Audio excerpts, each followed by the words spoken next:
Bonsoir, ce soir je vais vous lire un article paru sur le site de France Culture le 19 janvier 2018. Depuis les années 2000, des femmes diplômées organisées en réseau d'influence féminin ont obligé les entreprises françaises à recruter plus de cadres dirigeantes. Mais cette mixité au pouvoir ne rime pas toujours avec égalité professionnelle et remet en cause la théorie du ruissellement. En France, 8 lois successives ont tenté d'imposer l'égalité professionnelle entre les femmes et les hommes dans les entreprises. Il y a eu notamment la loi Roudy en 1983, la loi de 2011 qui impose 40% de femmes dans les conseils d'administration des entreprises, et enfin la loi du 4 août 2014 qui sanctionne les entreprises qui ne respectent pas l'égalité femmes-hommes avec des amendes qui peuvent atteindre 1% de la masse salariale. Le problème, c'est qu'aujourd'hui, 60% des entreprises ne respectent pas cette loi. L'État ne sanctionne que 0,2% d'entre elles, malgré le manque à gagner. En 2016, seulement 116 entreprises ont été mises à l'amende pour non-respect de l'égalité femmes-hommes, avec une facture totale de 613 000 euros. Ainsi aujourd'hui, les femmes sont payées 27% de moins que les hommes pour le même travail et les mêmes compétences. 80% d'entre elles travaillent à temps partiel, pas toujours par choix, et plus des 3/4 des femmes se disent victimes de sexisme sur leur lieu de travail. Quelles sont alors les solutions possibles? Plus de cadres dirigeantes dans les entreprises. Au tournant de l'an 2000, les femmes de plus en plus diplômées se sont organisées dès la sortie des grandes écoles pour s'imposer dans des fonctions à haute responsabilité. Souvent reléguées au poste de back-office comme les ressources humaines ou le marketing et la communication, elles ont tenté de briguer des fonctions de stratégie plus complexes et plus exposées. Elles y sont parvenues en adoptant des codes masculins qu'elles ont féminisés: cooptation, valorisation, réseau, médiatisation. Ainsi, les cercles féminins se sont multipliés jusqu'à 2011 et la législation qui impose 40% dans les conseils d'administration. Pascal Auger, aujourd'hui directrice générale du groupe Mauboussoin, a fait partie de ces précurseurs. Des labels d'incitation à l'égalité. Ces réseaux de femmes sont également parvenus à convaincre les entreprises que faire respecter l'égalité professionnelle était un véritable avantage économique et stratégique. Un récent rapport de France Stratégie a par exemple chiffré que la fin des discriminations professionnelles rapporterait 150 milliards d'euros à l'économie française.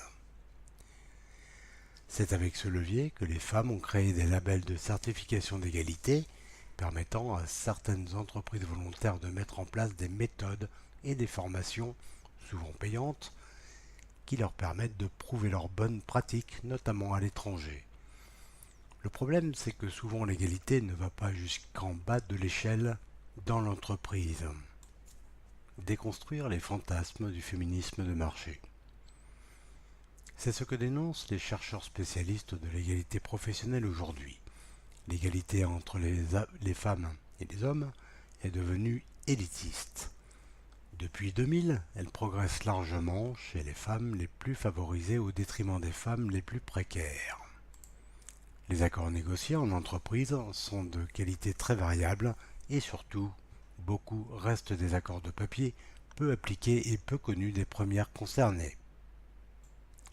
Suivant la théorie du ruissellement, les réseaux féminins ont cru et fait croire qu'il suffisait d'avoir une femme dirigeante pour faire progresser le féminisme dans l'organisation de l'entreprise.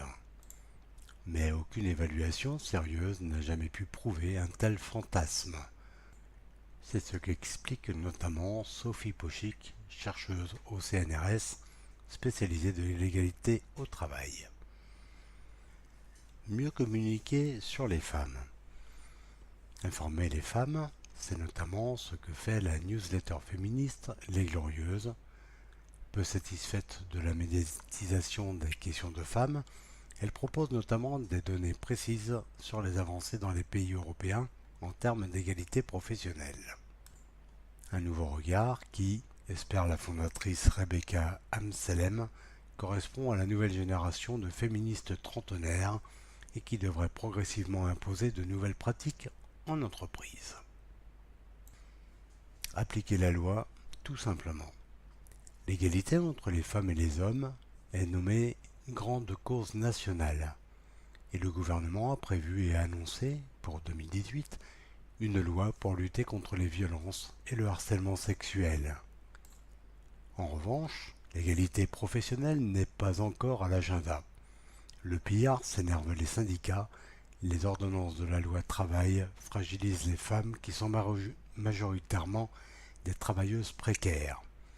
Le vrai problème, c'est que l'État ne se donne pas les moyens de faire appliquer la loi et en supprimant 20% des effectifs des inspecteurs du travail en 10 ans, les inégalités entre les femmes et les hommes perdurent massivement dans les entreprises qui emploient le plus de femmes, le soin, la fonction publique.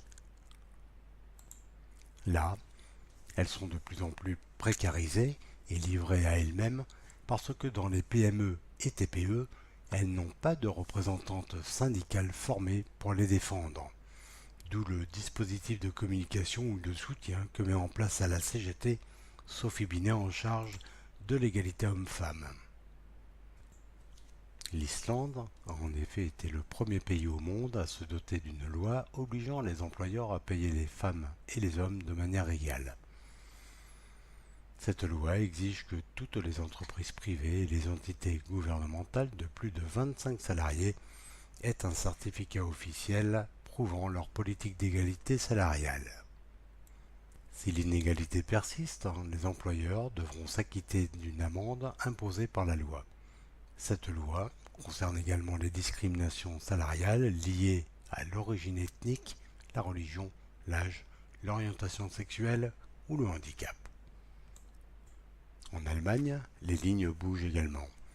Le pays ambitionne de réduire son écart record de salaire entre hommes et femmes avec une loi permettant de briser l'un des grands tabous de la vie d'entreprise, combien gagne son collègue. Depuis le 6 janvier, une nouvelle loi autorise un employé qui se sentirait discriminé à demander par écrit le salaire moyen de 6 personnes du sexe opposé occupant le même poste. Cette disposition ne s'applique qu'aux entreprises de plus de 200 salariés. Celles de plus de 500 salariés sont pour leur part obligées de faire un point régulier sur leur politique antidiscrimination salariale.